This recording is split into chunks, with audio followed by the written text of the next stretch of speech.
Good afternoon, campers. How's everyone today? This is Jim Lowenstern. This is the Exponential Files. You can always find us, as you know, at the eXponentialFiles.com and Spotify and iTunes, and always like us and follow us and subscribe to us and say hi, always. Today, I'm very excited to have Jerrie Woodford from Cristobal and San Angelo, I think is the right pronunciation, Texas. Did I get them You were both very right? close. You were very Close. close. Cristobal and San Angelo area. Yeah, that's what I said. Yes, sir. And I love Texas. I've spent a lot of time in Texas, so I look at the map of Texas always, and I see, Mhm. oh, I've been to Enchanted Rock. You'll love it. Really? You'll love that. You'll love this, Jerry. I do love that. Right? That Driftwood, is good. Driftwood. But Yes. as if that weren't enough, Oh, that one's good. yeah, yeah, That's really good. yeah. So anybody that ever goes to Austin, there's a highway right to Salt Lick, which is what, the biggest open pit barbecue in the world, with I think you're right. hummingbirds, and you can have a quick death by barbecue, but oh, so good. Have you Yeah. been there? I have not. Really? I know. So, I haven't even.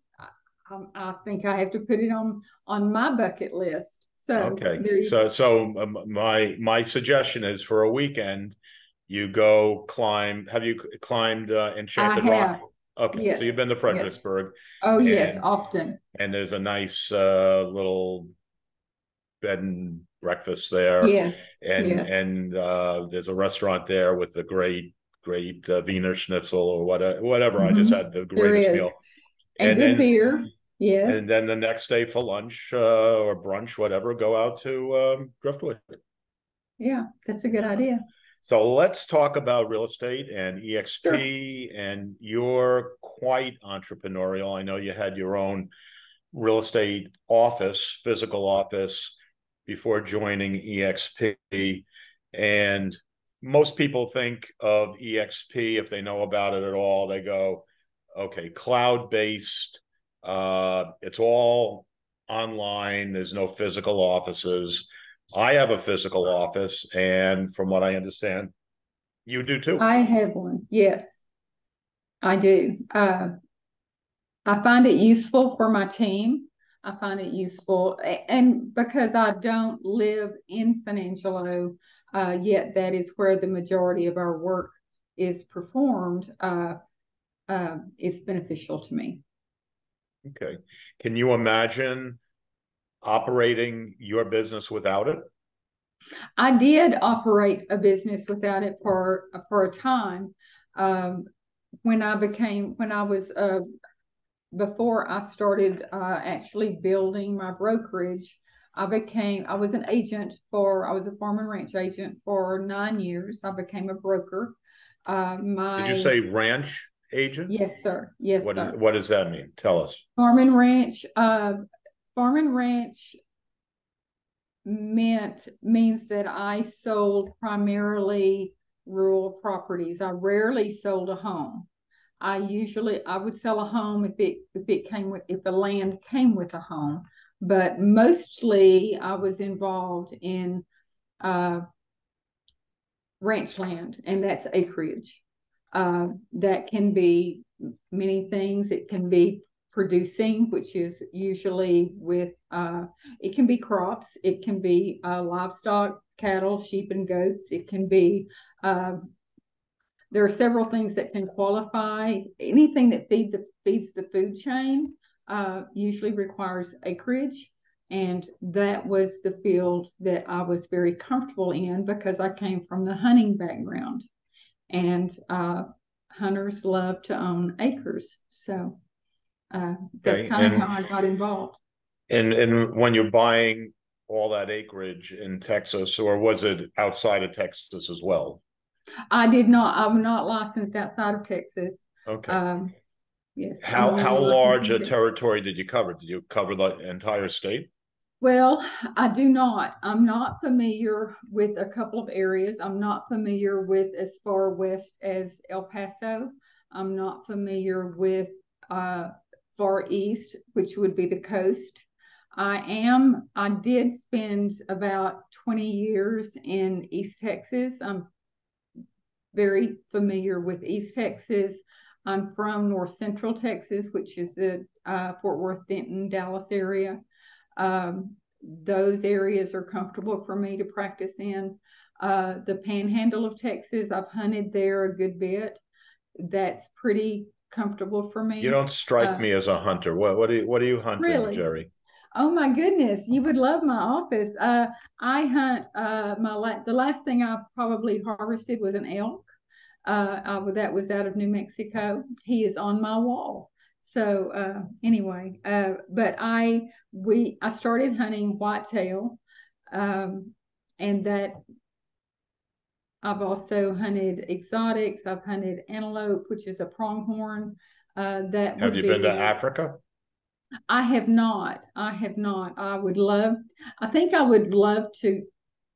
Well, there are several species that I would like to harvest, but I would really love to do a photo trip to Africa. I think that would even Yeah, just that would I'll be I'll get on amazing. board for that. Yeah, yeah. Right, rather than harvesting some beautiful animal. Let's just take a photo. Yes, sir. Okay, so even though EXP is cloud-based, you prefer more traditional in a way, but something about EXP attracted you. I mean, you could still be running Absolutely, your, like me. I mean, absolutely. I had my own company for many years. Yes, sir. You know, I mean, at one point we had 70 agents. That's Wow, nothing that's to impressive. be be embarrassed about. But I looked at and this is all about you, but I'll just say Uh-huh. I looked at the EXP as being an opportunity to perhaps expand outside my local Yes, area with yes, my branding and my ideas. yes. And to some degree, that's already happened in a short period of time. Why did you choose to go from being independent to working with EXP? Well, I was struggling. I I had several. It seemed like I kept getting new agents. I was as an independent broker. The technology itself was extremely difficult to keep, not only keep up with, but to be able to afford it in a way that would benefit my team. Um, you know, I realized that even though I had would re- even though I received splits, I would never receive enough from that to be able to quit working and quit selling real estate. Uh, and it's not that I don't love selling real estate, but everyone needs an exit strategy. Um, there were there were benefits to EXP that I recognized because I actually had implemented a system so that I could so that my agents could reap some sponsorship rewards into the company. I actually shared my splits with not like EXP. Everything I tried to do as an individual broker, EXP was doing, and so much at such a greater level that I would never be able to achieve. There you The go. thing, There you go. That's what I said. I said if I had 100 million yeah, in 100 years, I'd never catch up. that's right. And I was doing like you were doing. I would have sponsorship programs. Mm-hmm. First, I did it like exit, and I gave them 10%, and then they'd say, "Well, yeah, but what if I recruit Susie and she recruits Joe? I want something from Joe too." And of course, if you're paying out 10%, Right. can't afford to do that.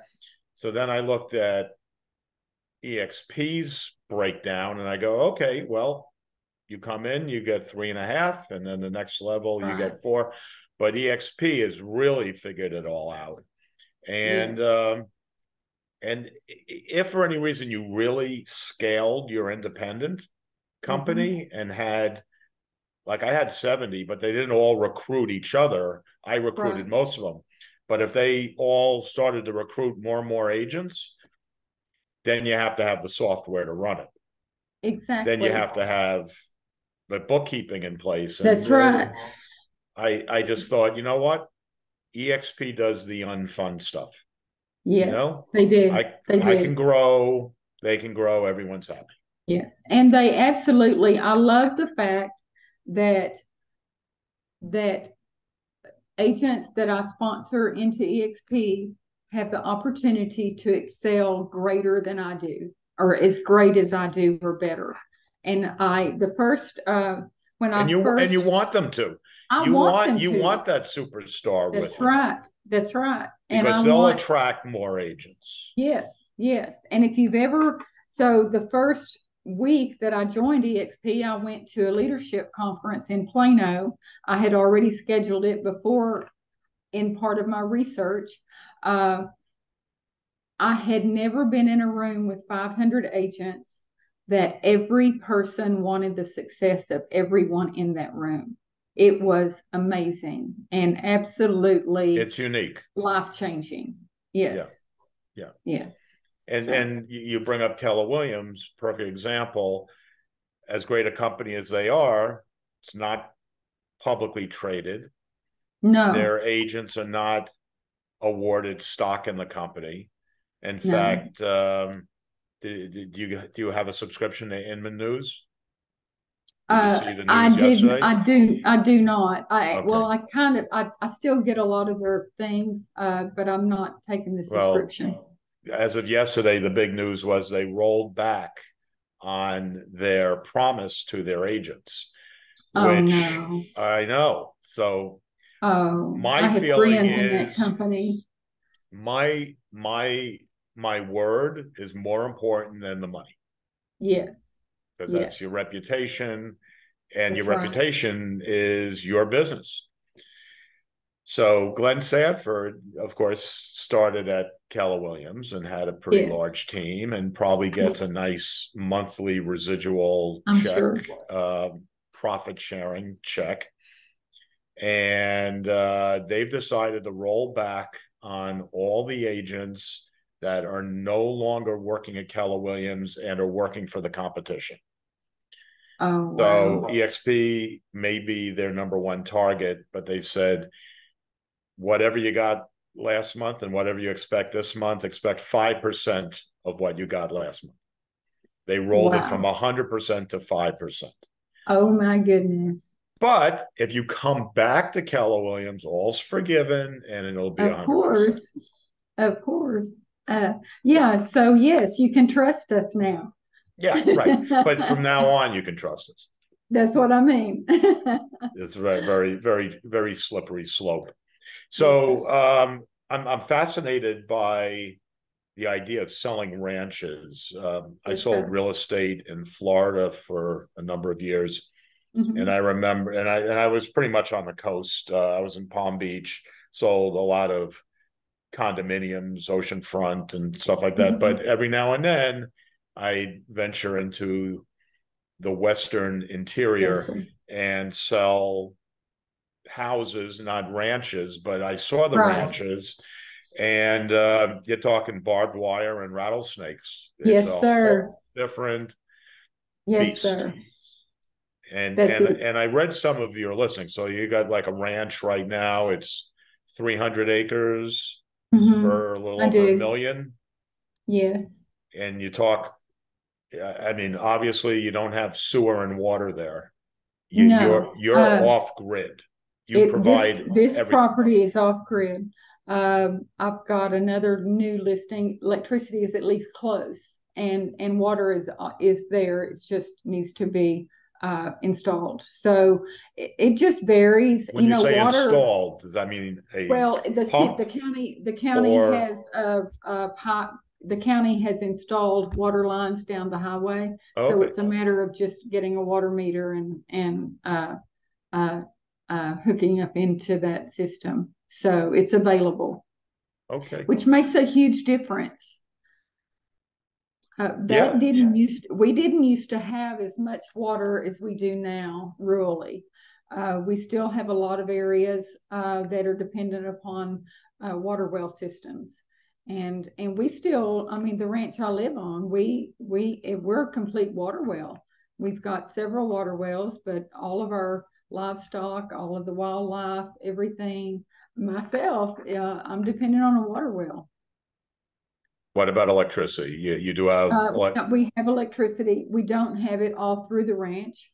We have it to living quarters. So we've got it a good way, probably halfway into. I live on about 2,800 acres. Wow. We've got it about. Have you been on every acre? Close, probably not. Maybe not every acre. I've got some in between. I've been down all the fence lines. So, but there's probably some acres I haven't quite covered. We are a working cattle ranch. It's beautiful country. I look at the map, and when you look at the map of Texas, there's green areas, yes. And then there's brown areas. Yes. And then when I started looking into your area, they call it an oasis on, what's the name of the river? The Concho River. We have South Concho, Middle Concho, and North Concho in this area. You literally live in an oasis. Cristobal is actually on the river. We have which is where I live, and that rural area has become extremely popular in the last few years. COVID sent a lot of people to rural areas. They were looking for an escape from city, escape from all the ramifications of COVID. So anyway. Yeah. So I look at the map, and then I look west, and I remember driving down I-10 many years ago, getting pulled over by the Border Patrol. That was fun. I learned a new word that day. Probably shouldn't even mention it on the show, but they searched my car looking for people. Yes. That was kind of interesting. That was between El Paso and Van Horn, and I stayed the night in Van Horn, which was an interesting experience. And I guess Van Horn is now a big thing. Is an Elon Musk there, or somebody's there? Is that Jeff Bezos? Maybe Bezos is there. Launching. I believe it's Bezos. So now it's a space center. It's different. It and seemed there like was nothing at Van Horn. So. Yeah, it seemed like everyone that lived in Van Horn had their own franchise motel or a hotel. Yes. Like I own the Days Inn, you own Motel 6, you own Best Western. Yeah. And I'm new to Texas as of that moment. I think that was the first time I'd ever been through Texas. So what do I order for dinner at Van Horn? I ordered the fish. Was it good? No, it was Van de Kamp's. It was Van de Kamp's frozen fish. Because yes, there's no water close to Van Horn. No. I think I would have probably been better off with a steak or something. Yes, sir. Yeah, probably so. And then Marfa. Have you yes. seen the Marfa lights? Yes, and I've seen. Well, and Marfa is famous. I mean, you saw it in person. Oh no! Sorry, no. Okay. No, I apologize. Misunderstood. That's okay. I never met anyone who had seen them in person. I wanted to ask you. Oh no! What an experience that must have been. Not spent a lot of time in Marfa. I've basically gone through Marfa on my way to Lajitas or somewhere else. But the Gage Motel is not far, is right in that area. It's pretty popular for a place to stay. Okay. Yeah. So why would somebody leave the city and come out and buy a ranch, or would it be called a ranchette, a smaller ranch? Well, ranch is kind of in the eye of the beholder, I've discovered. What I consider a ranch is not what most people consider a ranch. Uh, just because I'm in the hunting industry, and while I live on 2,800 acres, I lease 13,000 acres. So Wait. 2,800 acres you own, no, but that's not enough. You lease more. lease, because we're in the hunting business, we lease hunt property for hunting, and we lease a 13,000 acre ranch for Wow. hunting. So We you also basically lease sublet it, or it's just we letting. lease we lease the hunting rights on it. It is a working ranch. It has cattle, goats, and sheep. But we run the hunting operation on this ranch. Hunting is a very income. It's a very good income for most ranches in this area, and so that's where we come in, because we're an outfitter. The landowners don't have to worry. A lot of times, leasers. For instance, if you have a hunting club and they come in as leasers, they are not always good to shut gates. They're not always good to pick up their trash. They're not always good to pay attention to game management and wildlife management. And those are the things we do. As long as they're not too bad at not shooting each other. Yeah. That's you don't want to be picking up No bottles dead bodies. and bodies. But anyway, it's most of our hunters come from. We occasionally get a hunter from Old Mexico. Most of our hunters come from all over the United States. Okay. So how has EXP changed the way you look at the business and operate your business?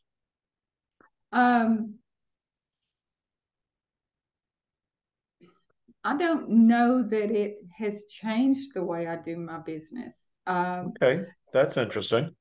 Uh, it has It's given me benefited different. it, perhaps. It's given me different opportunities. We are actually EXP is working on a farm and ranch division. It's in the works. I think it's still got, it's got some. It's going to take some time. The farm and ranch industry covers such a broad, varied perspective now. So you have ranches that are working ranches for livestock. You have ranches that are for recreation. Most of the ranches I sell anymore are primarily for recreational use. They're for hunting. They're for outdoor enthusiasts. They may want. I have people that were looking for a ranch. They want to have walking trails and actually be able to market that to a particular segment of their sphere. So you have a lot of wedding venues, a lot of and those kind of rugged wedding ceremonies that people want to come just hang out on 50 or 60 acres. It no longer has to be thousands of acres, because there's just been a lot of change in Well, what's that's another considered question I ranch. have, because you're talking huge Yes. areas of dirt, so to speak. I mean, Yes. there could be trees, there could be brooks, there could be Yes. everything, but huge areas. What does it take, like in your town, if Mm-hmm. you wanted to subdivide? Let's say I bought 50 acres and I wanted to Yes. subdivide it and put a road in and have 20 houses there. What do I that have would to not go be, through? you have to find water. So we talked about water just a little bit. Well, we kind of did. Yeah, You know, wells. if you look at the state of, yes, if you look at the state of Texas, from El Paso, the average rainfall is about 8 inches annually. And if you Okay. go all the way across and over to the East Coast, Yep. the annual rainfall is like 56 inches. Well, that from that so San Angelo is about 18 inches annual rainfall. The lines are literally pretty much vertical. So your rainfall and your water availability determines your population.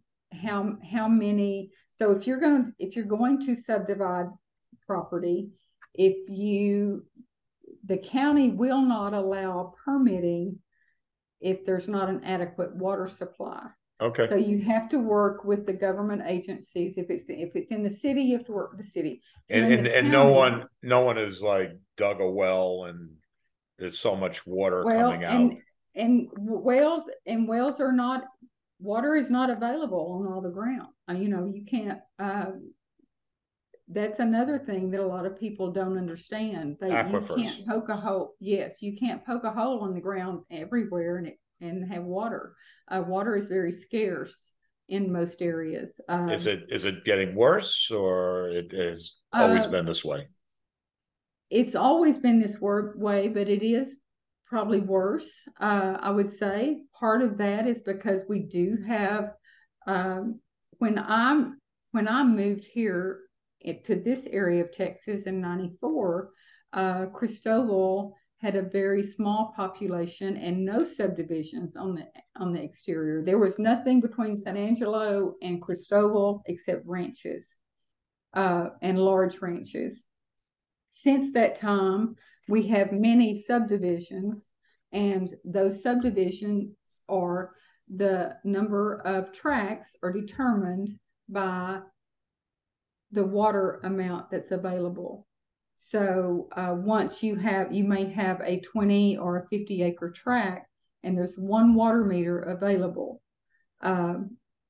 So which means that in the deed restrictions, there is no subdivision of that. You can only have one home. So we have to regulate the water, and that determines the population. So I did a little investigative work. Yes. I took a look at that ranch that you're selling. I forget how many acres, 300 something. 334, yes. So it mentions that on the property, in addition to the residence that's there now, there's also, I guess, a pad, a foundation, a slab for another residence. So is that splitting that meter, or this is well water? Well, that's well water. That is well water. Okay. And if you own acreage, 300 acres, 1,000 acres, and that particular property is part of a bigger property. But if you own those acres, if you can find water, you bring a water well person in, and they witch for water, and if they determine there's water, and then you drill a well. I know it sounds crazy. They witch for water. They witch for water, literally. Little stick and it points down. That's a real thing. Absolutely, that's a real thing, and we still use it. And so, if you can find enough water, you can put all the homes you want on your property, because it is not. But you cannot, if you buy 50 acres that's in a subdivision that's dependent on county water or a rural water source, then you have to stay within those deed restrictions. Well, then that's the next question. These county water sources, are they secure? Yes, they are. They are. They actually the water sources that we have now have actually even made an agreement with the city so that we have really secure rural water sources now. Okay, good. All right. What else? What else should we talk about? Oh my goodness, I don't know. There's What so makes much. what makes you a success in real estate, Jerrie? I just love people. I think that I'm a really good person to keep up with. I keep up with people. I keep up with my resources that are available. Which is why I kind of started a third company. I still have people that bought from me or with me when I first started in 2006, and they're still buying ranches, they're still buying houses, they're still buying property, and they will run into something and they don't know the resource for that. They don't know who can blast a caliche pit for them. What's And it I called? may not. Caliche? Caliche is a form of base for roads out here. We have Okay. lots of rock underneath our ground in areas, and we'll have a caliche pit, and they can actually harvest road base out of that caliche pit. And it's a good source of income. It's a good source for a ranch, because then you've got what you need to maintain your roads with. So there's just always there are people don't know how to get involved in a wildlife management program. They don't know how to apply for their ag exemption status when they buy a ranch, and that's important. That saves on your tax base. Those are just things that. So it's like selling a house. Yeah. So EXP, if they open up a ranch division, farm and Yes. ranch, what does that look like? Is that Well, a I website hope or? I hope that it helps us with some of our subscriptions into other services. Uh, we so whenever I most a lot of farm and ranch brokerages are not part of MLS systems. It's kind of like commercial. They don't necessarily have a need for MLS. Right. Everybody knows everybody. They know they have everybody, their own but lists. we have different resources. We have land.com, we have Landwatch, we have other websites that we buy advertising on. So I spend a lot of money every year, as do all of our farm and ranch uh, uh, people in EXP, maintaining subscriptions into these other places, because those are the biggest sites to find land. And that's if it would not it benefits me to use more than MLS. MLS is growing in its influence with farm and ranch, and its benefit to farm and ranch. But that's because there are more and more farm and ranch people joining the MLS over time, because they also have agents selling homes. And so there's more and more benefit, but in the meantime, we still have to use these other resources that we've had since the beginning. I love that on your Facebook page. I was looking at the news feed, and you put up this article about Lobo, which is a ghost town. Did I read it on? I think I read it on your Facebook page. Ghost town being sold by the German owners. He was like 70 years old. It was like an artist community. I guess San Angelo is kind of an artist community too, right? Yes, it is. But It's growing in that. And this is where I read about the aquifers kind of drying up, and that's one of the problems they're having there. But it's an entire town for sale. If anybody wants a town, I guess, and they can buy a town. And Lobo, you can buy the whole town. Yes, and pray for rain. what would you say the non-negotiable activities that you do in your business every day? Oh, Essential, non-negotiable activity. it would be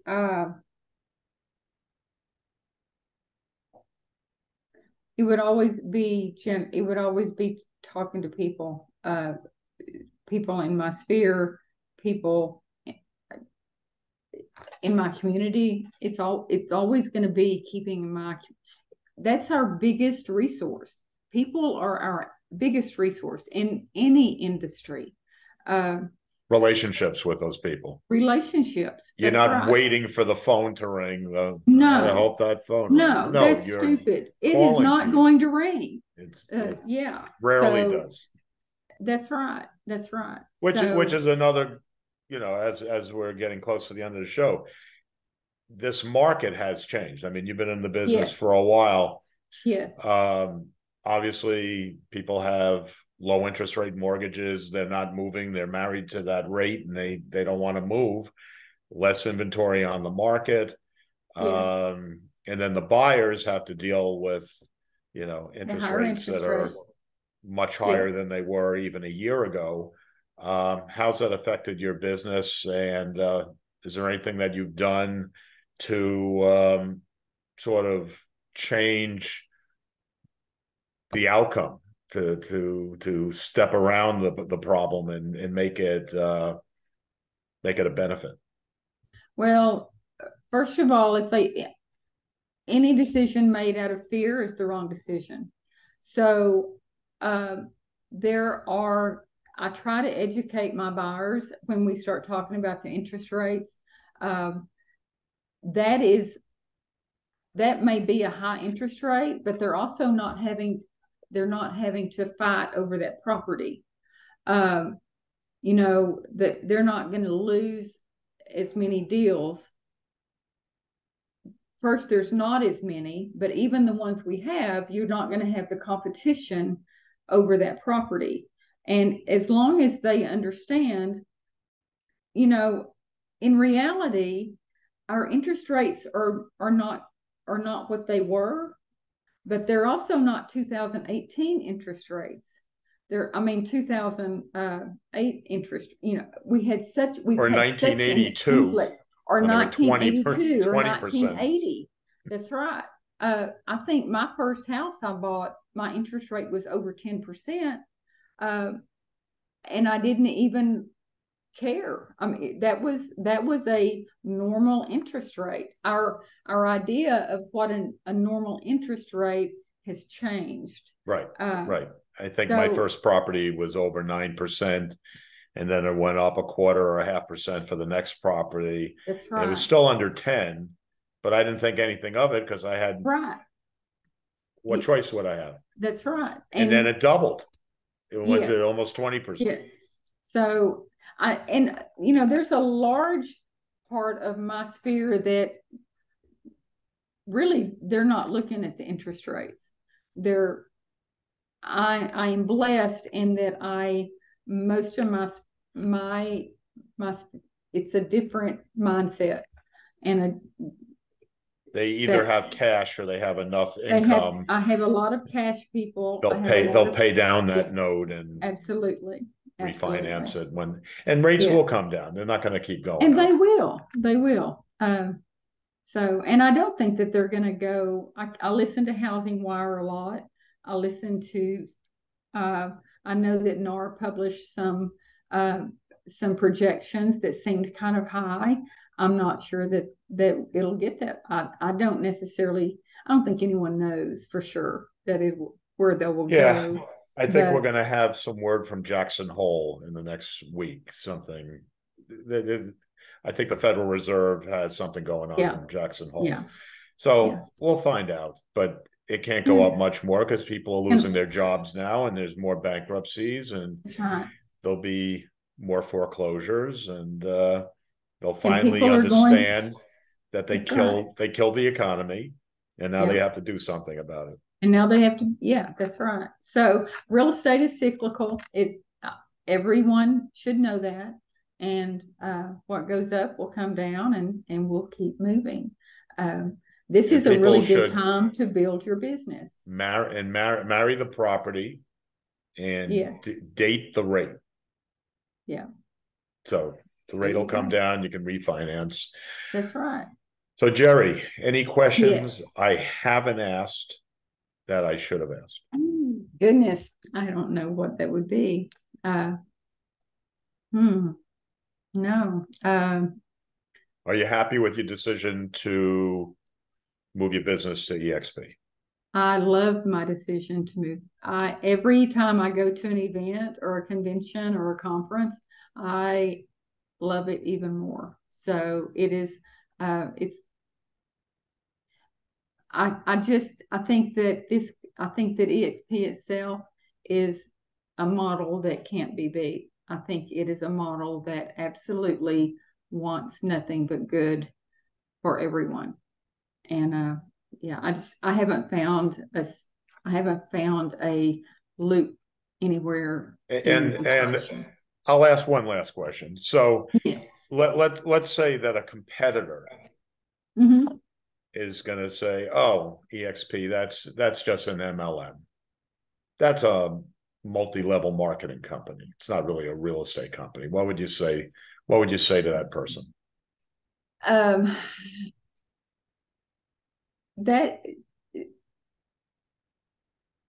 It's just funny that you say that, because I'm trying to think of what the diagram was. We actually, when I went to the Build conference this year in San Antonio, one of the presenters actually presented a graph proving that the other models, the old model, the dinosaur models, are more of an MLM company than EXP. I'm Okay, so when you say the old model, you're taking like a franchise, like a Century I'm taking a 21. franchise model. Okay. Yes. Okay. Yes. Yeah, I mean, every company has someone at the top, That's right. Because they have the top, people they in the have the middle, middle. they have all the Yeah, people. That is a multi-level marketing. We all eliminated business. most of that. Yeah, but Yes. yes, in a way, that's correct. I was actually having a conversation with an agent today, and I'm always surprised when I speak to people at this point and say, "What do you know about EXP?" And some of them literally say, "I know nothing about it. What is it?" And I have to explain everything. But you're right. It's since it's all shareholder owned, the agents Yes. own the It's company. agent-owned company. It is in a way one level, Yes. and any one person can That's grow a right. downline. I mean, That's right. the way it's described is we have 5% of the overall real estate brokerage population already at EXP, and the goal or the vision is 50% of it. Right. So we're literally even 12, 13 years, whatever, into the growth of this company. That's right. This is just the beginning. And it's unlimited. It is unlimited. So it is, and it's up to each individual agent to succeed because it's available. And you want to give a plug to that new entrepreneurial venture you're doing, or did we talk about that already? We didn't talk about it. I think I alluded to it a little bit. So I have a Blue Sky Ranch Resources that I saw a need, and I have a partner in that. She also sells farm and ranch with me, but we saw a need for landowners to be able to have a resource to be able to find resources. There are many resources involved with conservation that they need to be aware of. Our government programs, federal government, no longer has as many grants. They don't have as many programs available, and they don't have the staff that they used to have. A lot of those staff members are friends of ours, and they are still available to do land assessments. So that's a need we're trying to get off this kind of a ground floor thing. And it sounds like a smart way to meet people that want to exactly. buy ranches, want to sell Yes, ranches. that's kind of what I thought. It covers both Yes, the new business and it covers both. helps the existing. Yeah. Yes, And is it the Concho River? yes, sir. Concho Uh, River? Do we're on people South Concho and Cristobal.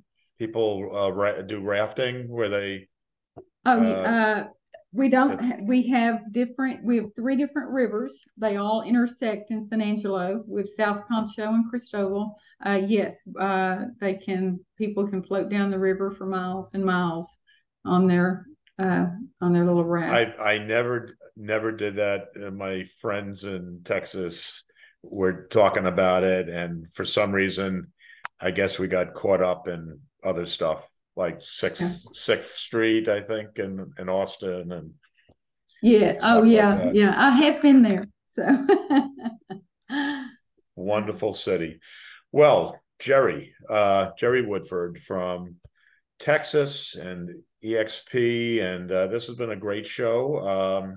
Any last words you want to tell no, I do. our audience how to get in touch with you if they want to?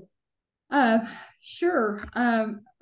My goodness, I probably Don't should give have them your had phone something number. to load. Give them your Yeah, website. my website is JW Sales Texas. My phone number is 325-656-2188. Don't do that. I don't need to do that. No, just the website. That's good enough. My Jerrie website's Woodford, good. it's been great.